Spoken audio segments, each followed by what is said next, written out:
Atos 10:36. Esta é a palavra que Deus enviou aos filhos de Israel, anunciando-lhes o evangelho da paz, por meio de Jesus Cristo. Este é o Senhor de todos. Eu vou ler novamente. Esta é a palavra que Deus enviou aos filhos de Israel, anunciando-lhes o evangelho da paz, por meio de Jesus Cristo. Este é o Senhor de todos. Esse versículo ele está inserido naquela grande e muito bem contada história por Lucas, divinamente inspirado, acerca da conversão de Cornélio e sua casa. É um momento muito importante na história da humanidade e também, por que não dizer, na história da igreja. O Senhor Jesus, no Evangelho de João, ele identifica-se como a porta. Ele diz: eu sou a porta. E nesse texto aqui no capítulo 10, todo o capítulo 10 e parte do capítulo 11, nós vamos ver essa porta, que é Cristo, sendo aberta aos gentios. Foi um momento muito importante, como eu disse, na história da igreja. E particularmente importante para cada um de nós aqui, que não somos diretamente ligados ou descendentes dos judeus, do povo de Israel. É aqui que vai começar a nossa história, a história dos gentios. Nós que antes estávamos separados, longe das promessas de Deus, por causa de Cristo, nós fomos aproximados. Então, uma história bastante singular.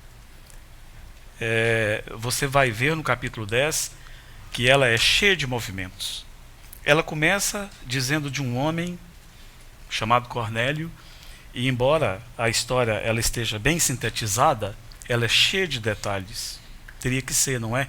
Ela foi escrita por um médico, e um médico divinamente inspirado.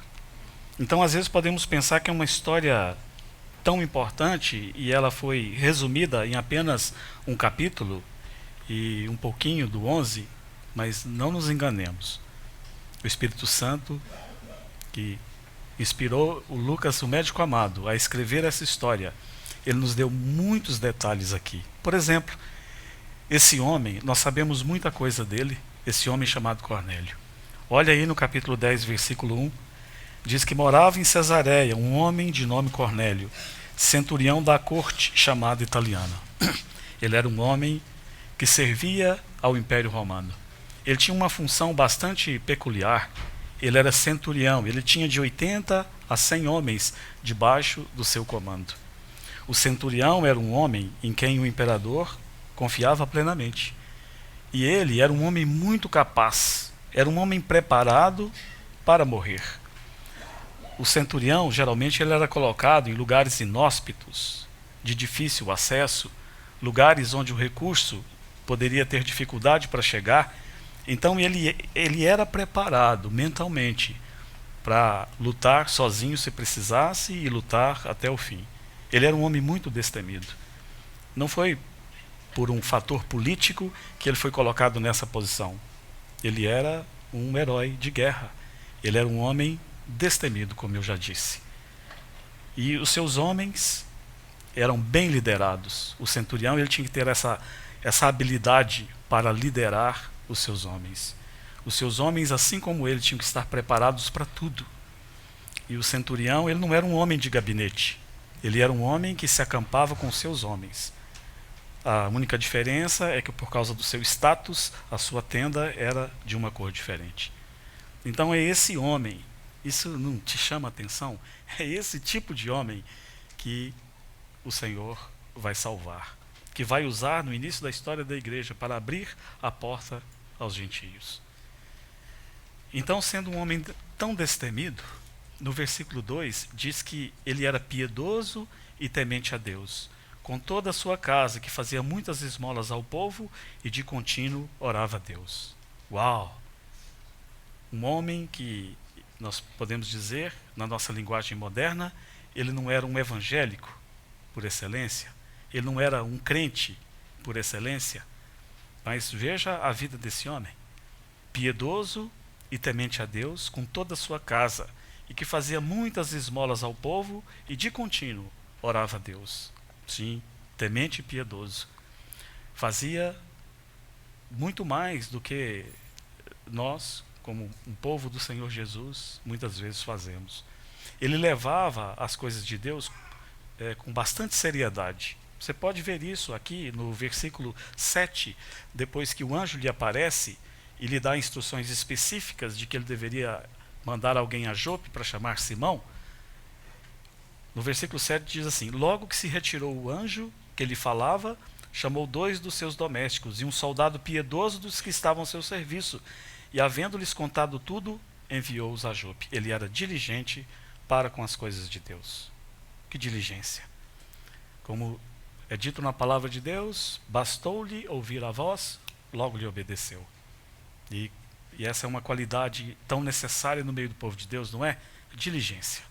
O anjo lhe deu instruções específicas e o Espírito Santo colocou, logo que se retirou o anjo que lhe falava. Ele já, então, fez exatamente como o anjo havia lhe falado. Ele levava Deus a sério.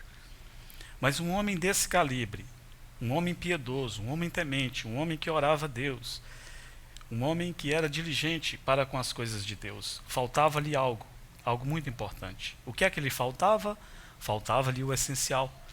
Porque lá no capítulo 11, quando Pedro volta para Jerusalém, e ele vai ser arguido por alguns dos discípulos, de que ele tinha estado na casa de um gentio, e ele tinha comido com eles, e Pedro vai fazer a sua defesa.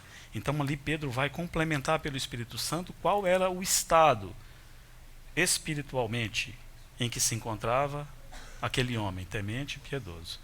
Lá no versículo 14 diz assim, o 13 do capítulo 11, o finalzinho diz assim: envia a Jope e manda chamar Simão, por sobrenome Pedro. São palavras que o Espírito Santo disse a Pedro, e Pedro está apenas repetindo aquilo que o Espírito Santo lhe falava.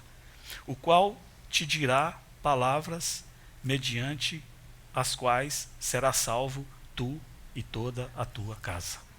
Então esse homem não era salvo, de acordo com esse texto. Um homem piedoso, um homem justo, um homem que temia Deus, um homem que orava de contínuo, que fazia esmolas. Mas segundo o texto, faltava-lhe o essencial. Pedro tinha que lhe dizer palavras, mediante as quais ele seria salvo e toda a sua casa. Essa é uma palavra bastante esclarecedora. Muitos, e mesmo hoje, no meio do povo de Deus, eles creem que a salvação, muitas pessoas creem que a salvação é por obras, mas a salvação não é por obras. Lá na época da reforma do 16º século, essa foi a grande peleja. Nós vemos aquele homem, aquele frade dominicano, ele comissionado pelo Papa Leão X, ele entrando na Alemanha para vender as indulgências papais, para edificar a reforma da Basílica de São Pedro, e lá vem aquele homem vendendo aqueles papéis fraudulentos assinados pelo Papa. E segundo os quais dizia que se você comprasse aquele papel, então você seria perdoado dos seus pecados e você iria para o céu. Isso é um grande engodo. E foi isso que motivou Lutero a se levantar e pregar contra, e culminou ali naquele grande mover de Deus no 16º século, e Lutero afixando ali na porta da Catedral de Wittenberg, em 31 de outubro de 1517, as suas 95 teses. O justo viverá pela fé. Esse homem, embora ele estivesse buscando a Deus, ele precisava ser salvo. Faltava-lhe, como eu disse, o essencial. Mas Deus viu na sua cegueira, Deus viu na sua perdição, Deus viu que aquele homem, ele tinha um coração desejoso de buscar a Deus. Então Deus vai prover para esse homem uma maneira desse homem entrar no reino de Deus, mediante palavras, mediante as quais serás salvo tu e toda a tua casa. Foi isso exatamente que Pedro pregou naquela casa. Se você ver comigo capítulo 10, versículo 43, na pregação de Pedro, ele diz assim: de Cristo, todos os profetas dão testemunho de que por meio de seu nome, todo aquele que nele crê, recebe remissão de pecados. Se há alguém aqui nessa manhã que ainda tem dúvidas acerca da sua salvação, eu quero te dizer, baseado na palavra de Deus, que se você crer no nome de Jesus, se você crer de todo o seu coração nesse Jesus maravilhoso que veio e morreu naquela cruz, então você receberá remissão de pecados. Jesus disse no Evangelho de João: eu sou o caminho, a verdade e a vida. Ele é o caminho. Ele não é como essa sociedade tenta passar, que ele é um dos caminhos. Não, ele é o caminho por excelência, no singular. Jesus é o único caminho. Jesus é a única porta. E nenhum pecador poderá entrar no reino de Deus se não crer no nome de Jesus ou não entrar pela porta que é ele mesmo. Então, a história conta como Pedro foi instruído pelo Espírito Santo e diz como Cornélio foi instruído pelo anjo. É interessante, não é? Você já reparou nisso? Para Cornélio, um homem que não tinha nascido de novo, um anjo apareceu. O Espírito Santo não falou, mas um anjo veio do céu e o anjo deu-lhe instruções específicas. Mas para Pedro, não foi necessário o anjo aparecer. O Espírito Santo falou a Pedro e o instruiu. Dois homens que são instruídos o que devem fazer, um pelo anjo, um pelo Espírito. E graças a Deus, você sabe a história, como Pedro foi, a princípio relutantemente, e depois ele entendeu, e ele foi e pregou a palavra. E essa grande porta pela qual ele entrou com toda a sua casa. Aquele soldado piedoso também entrou. Aqueles dois que foram com aquele soldado piedoso também entraram. Sua esposa, seus filhos, muita gente. Essa mesma porta que nós também um dia, porque colocamos a nossa fé no Filho de Deus, nós também entramos. Gloriosa história. Muito gloriosa. Então Pedro chega, quando ele chega naquela casa, que ele vai começar a pregar o Evangelho. É muito interessante o que ele diz. Ele tem uma mensagem a ser entregue. E essa é uma mensagem grandiosa. É a mensagem que o mundo precisa ouvir. É a mesma mensagem que ele pregou naquela casa, que trouxe salvação. É a mesma mensagem que nós temos hoje. Não temos nada novo, irmãos. Nosso evangelho é um evangelho antigo. Muitos tentam maquiá-lo, dar um aspecto de novidade, ou mudar a forma, ou enfim. Mas a mensagem que nós temos para pregar é pregarmos a Jesus e este crucificado. Então, quando Pedro prepara-se para pregar o evangelho ali naquela casa, no versículo 36, e foi o versículo que eu li, que está no meu coração nessa manhã, ele diz: esta é a palavra que Deus enviou aos filhos de Israel, anunciando-lhes o evangelho da paz por meio de Jesus Cristo. E aqui está o que eu quero deixar com você nessa manhã. Ele disse: este é o Senhor de todos. Uau! Ele tinha muitas coisas para dizer. Ele tinha a dizer, por exemplo, no versículo 38, como Deus ungiu a Jesus de Nazaré com o Espírito Santo e com poder. Ele tinha de dizer que é no nome de Jesus que há salvação. Ele tinha muitas coisas para falar, mas ele estabelece o fundamento. Ele estabelece aquilo que é importante.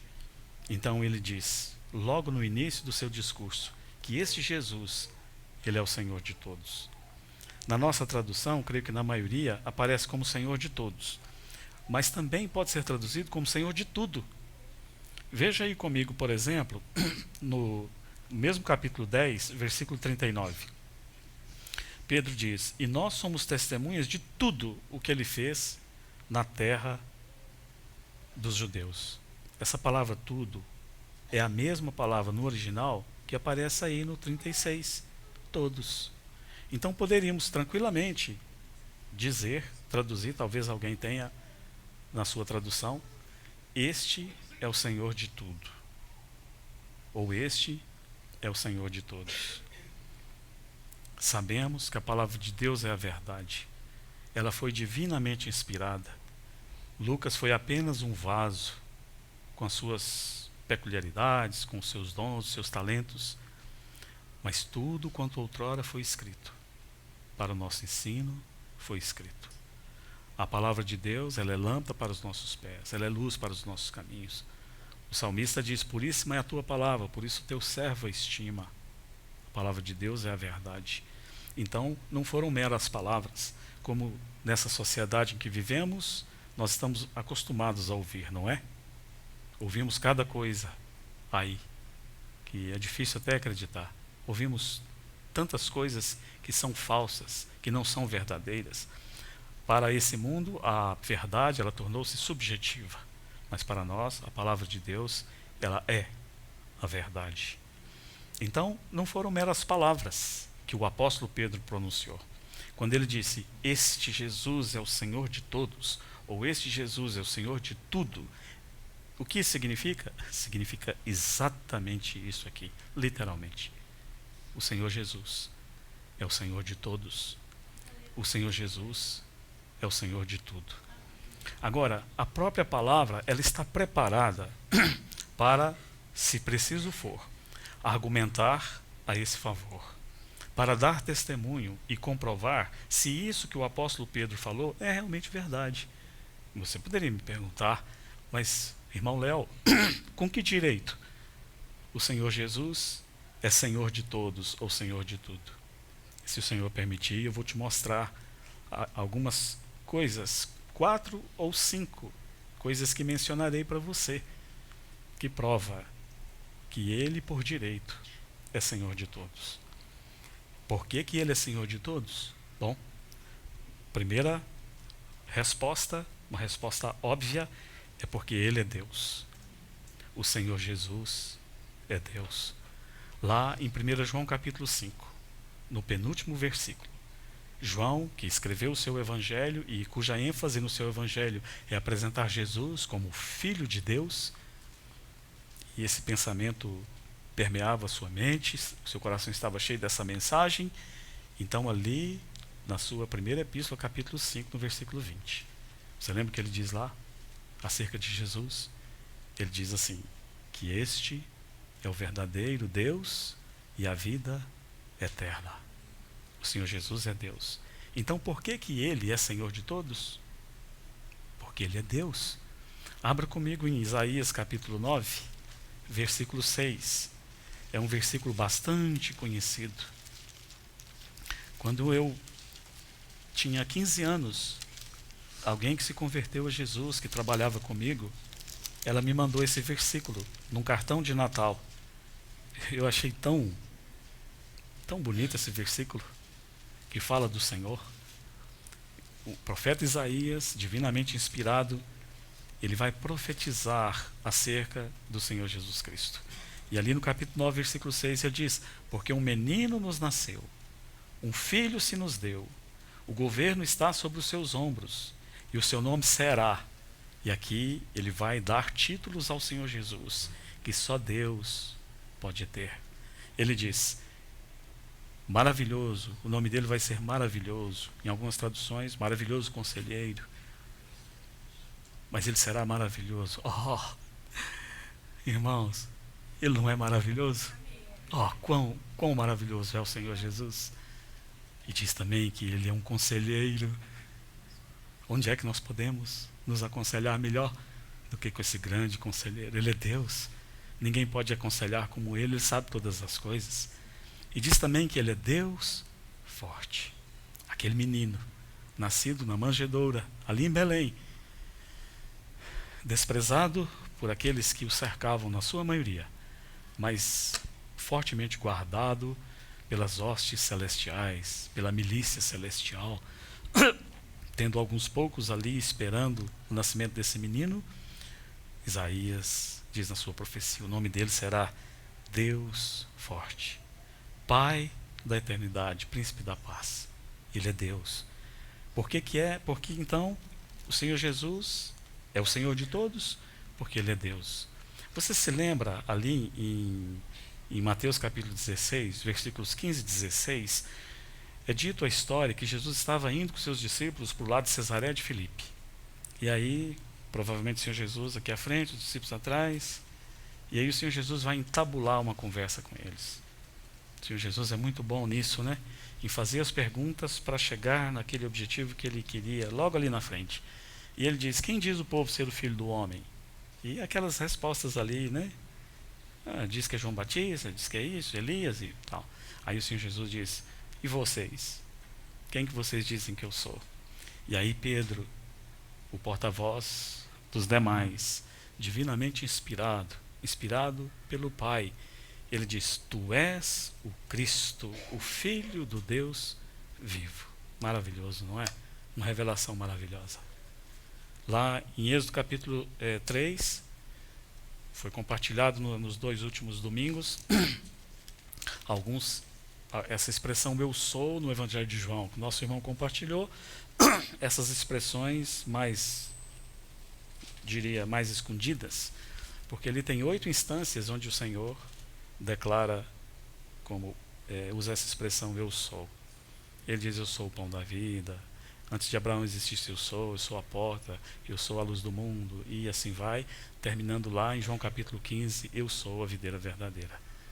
Você se lembra lá, e nos foi dito, apenas quero lembrá-lo, que lá em Êxodo capítulo 3, quando Moisés se aproxima daquela sarça ardente, então é dito que ele tirasse as sandálias dos pés, porque aquele lugar era santo, e ele começa a conversar com Deus.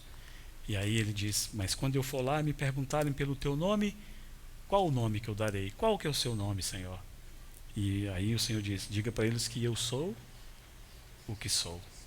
E aí nós chegamos lá no Evangelho de João, quando o Senhor Jesus um dia ali estava discutindo com aquele povo, e eles falaram: nosso pai é Abraão. Isso está lá em João capítulo 8, versículo 58. Aí o Senhor Jesus diz algo notável, que apenas Deus poderia dizer. Ele disse: Abraão, antes que Abraão existisse, eu sou. Ele diz: Abraão alegrou-se por ver o meu dia. E antes que Abraão existisse, eu sou. Agora, você sabe quantos anos separam o Senhor Jesus de Abraão? Quantos anos? De 1900 a 2000 anos. Como assim? O Senhor Jesus já existia? Antes que Abraão existisse, eu sou. Porque ele existe eternamente.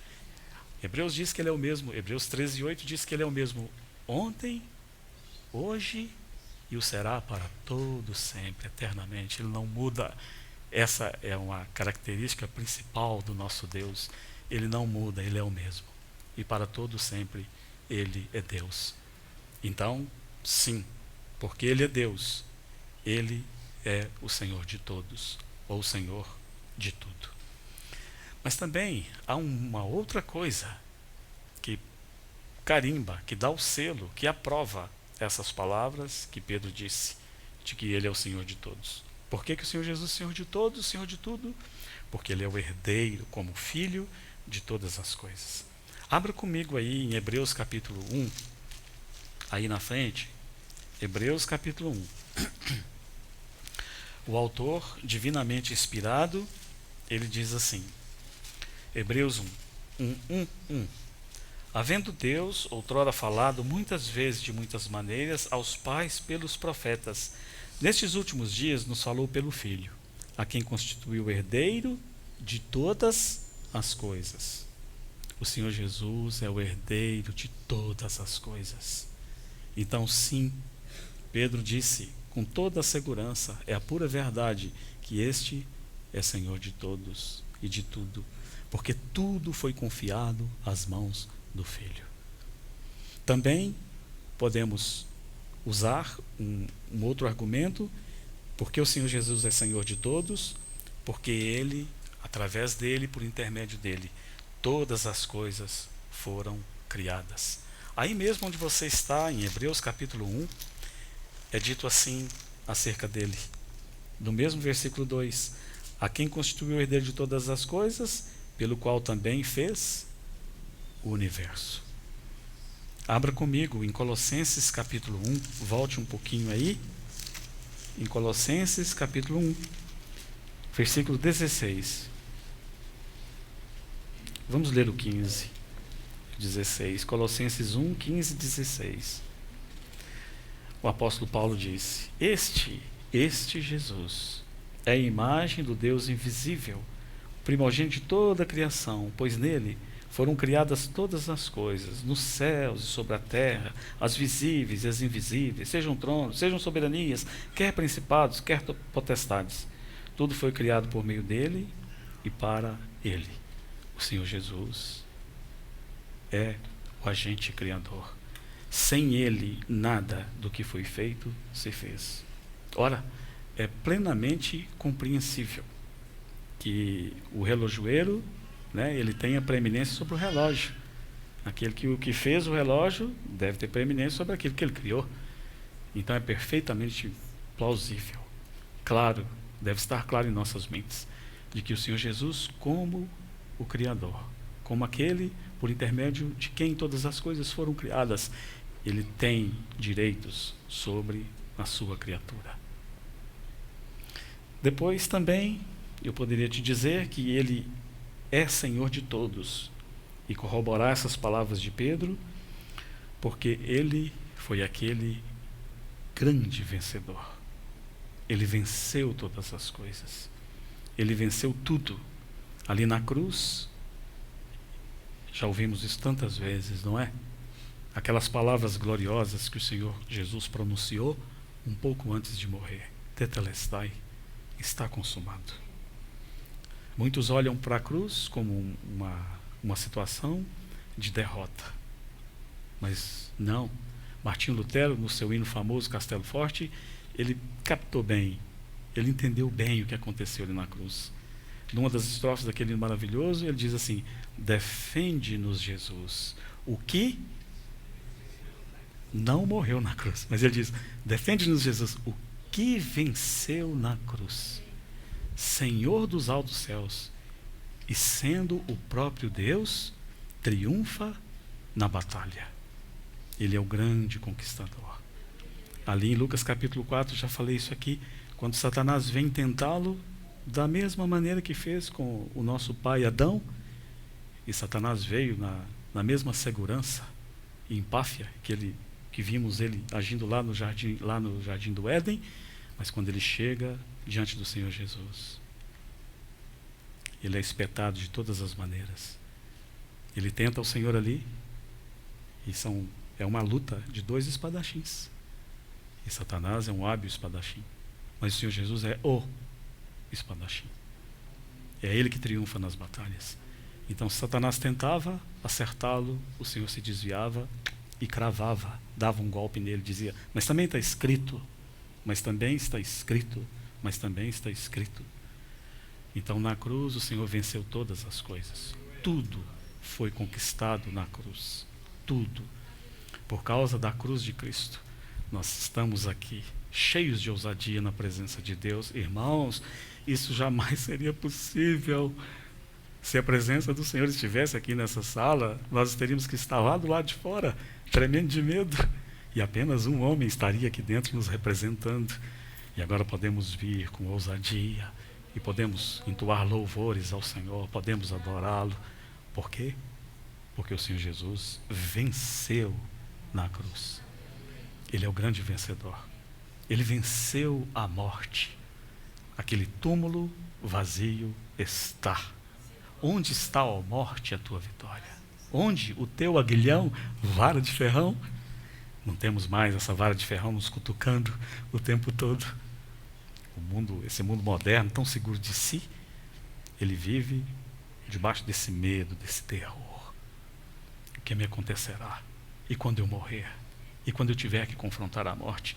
O nosso Senhor Jesus venceu a morte. A morte não pôde retê-lo, e porque ele ressuscitou, ainda que morrermos, nós também ressuscitaremos. Então, por conquista, por vitória, sim, irmãos, este é o Senhor de todos e o Senhor de tudo. E finalmente, para terminarmos, ele também é Senhor de todos, por causa desse aspecto redentivo. Ele deu a sua vida por nós. Ele morreu a nossa morte para nos dar a sua vida.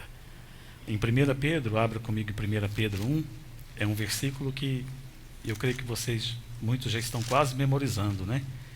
Todas as vezes que me pedem para servir o cálice, esse versículo eu não consigo deixar de lê-lo. Aqui está.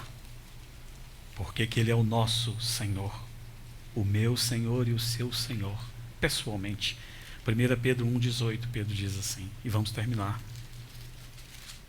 com esse mais um versículo, 18 e 19. Sabendo que não foi mediante coisas corruptíveis como prata ou ouro, que fostes resgatados do vosso fútil procedimento que vossos pais vos legaram, resgatados, poderia colocar redimidos, poderia colocar comprados de volta. Mas qual foi o preço, podemos perguntar, que foi pago para que nós fôssemos trazidos de volta para o Pai? Ou conforme Colossenses 1,13 diz, que nós fomos transferidos do império das trevas para um reino do Filho do seu amor. Um reino de luz, um reino de paz. Qual foi o preço? Pedro deixou claro que não foi por coisas corruptíveis. E ele colocou como corruptíveis aquilo que o mundo dá mais valor, que é a prata e que é o ouro. Simplesmente ele desdenha, não é? Ele diz, vocês não foram resgatados por coisas corruptíveis, como a prata, como o ouro, e não se detém. E aí no 19 ele diz, mas vocês foram resgatados pelo precioso sangue, como de cordeiro sem defeito e sem mácula, o sangue de Cristo. E aí o que nos aconteceu quando nós fomos resgatados pelo sangue de Cristo? 1 Coríntios, capítulo 6, versículo 20. 1 Coríntios 6, 20. Diz assim, o apóstolo Paulo.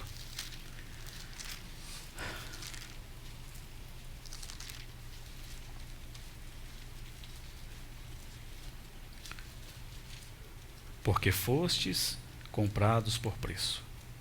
Agora, pois, glorificai a Deus no vosso corpo. Mesmo que o mundo não concorde, mesmo que o mundo não preste atenção a isso, mesmo que o mundo não obedeça ao senhorio do Senhor, a palavra final, a palavra divina, o veredito de Deus é: este Jesus é Senhor de todos. Agora, quanto a nós, isso aplica-se de uma maneira pessoal. Podemos dizer nessa manhã, Senhor, Tu és Senhor de todos, mas Senhor, eu quero trazer para algo mais pessoal. Tu és o meu Senhor, porque o Senhor morreu por mim, porque o Senhor derramou o seu sangue, porque o Senhor pagou aquele preço que ninguém poderia pagar. Não havia ninguém como Ele. O Cordeiro não poderia ter o mais leve traço de nenhuma imperfeição. Se ele tivesse a orelha esquerda, a orelha direita caída, ele não servia. Se ele mancasse de uma patinha, não servia. Se a pata esquerda fosse um pouquinho mais curta do que a direita, ele também não podia. Se ele tivesse qualquer verruga, ele também não podia. Se ele tivesse um probleminha na vista, ele não podia. Onde nós vamos encontrar um cordeiro perfeito para ser sacrificado? Onde? No Senhor Jesus. Pilatos, quando examinava o Senhor Jesus, você se lembra? Ele está ali fazendo um papel daquele homem, do sacerdote, que tinha que ser trazido os animais, e era a obrigação dele examiná-los para ver se eles tinham alguma imperfeição. O que Pilatos fez foi isso, sem saber. Ele estava examinando o Senhor. Ele tentava pegá-lo numa pergunta aqui. Ele olhava desse lado, mas não tinha nenhum defeito. Aí ele virava do outro lado e tentava pegar o Senhor Jesus em palavras do outro lado, mas não tinha jeito. E aí qual foi o veredito dele? Eu não acho nele crime algum. Em outras palavras, esse é o Cordeiro perfeito. Eu nunca vi alguém tão perfeito quanto esse homem. Ele está pronto para ser sacrificado. Sim, por direito divino, por direito de filiação, por direito de criação, por direito de conquista. Tudo que ele conquistou na cruz. E por direito redentivo. Sim, o Senhor Jesus é Senhor de todos.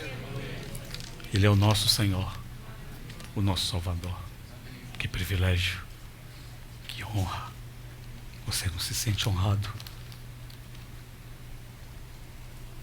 Poder estar na presença desse que é Senhor de todos e de tudo nessa manhã e poder adorá-lo, poder magnificá-lo, poder honrá-lo. O irmão, abramos os nossos lábios. Vamos dizer a Ele o quanto nós o amamos. Vamos confessar diante de principados e potestades, diante do Pai, diante dos anjos, de que sim, Ele é Senhor de todos, mas também Ele é o nosso Senhor, o Senhor das nossas vidas. Senhor Jesus, como te amamos. O Senhor é tudo para nós. Onde é que poderíamos encontrar um Senhor tão maravilhoso como o Senhor? O Senhor deixou o seu trono de glória E veio aqui por causa de mim, por causa da minha esposa, dos meus filhos, dos meus irmãos. Eu veio aqui por causa da nossa perdição, da nossa desesperança. E o Senhor viveu uma vida absolutamente perfeita. Ninguém podia pegá-lo em palavras ou culpá-lo de nada. E o Senhor foi para aquela cruz. O Senhor não tinha pecado. E o Senhor foi ali e morreu a nossa morte para nos dar a sua vida. E ali o Senhor venceu todas as coisas. O Senhor venceu até a morte. Ela não pôde retê-lo. Como te louvamos. E aí o Senhor vem e faz essa coisa maravilhosa. O Senhor vem habitar dentro de nós. Oh, como te louvamos. Apressa em nós essa obra estupenda que o Espírito Santo está fazendo de nos conformar à tua imagem, como almejamos ser como o Senhor é. Te amamos. Receba todo o nosso louvor e adoração nessa manhã. Amém.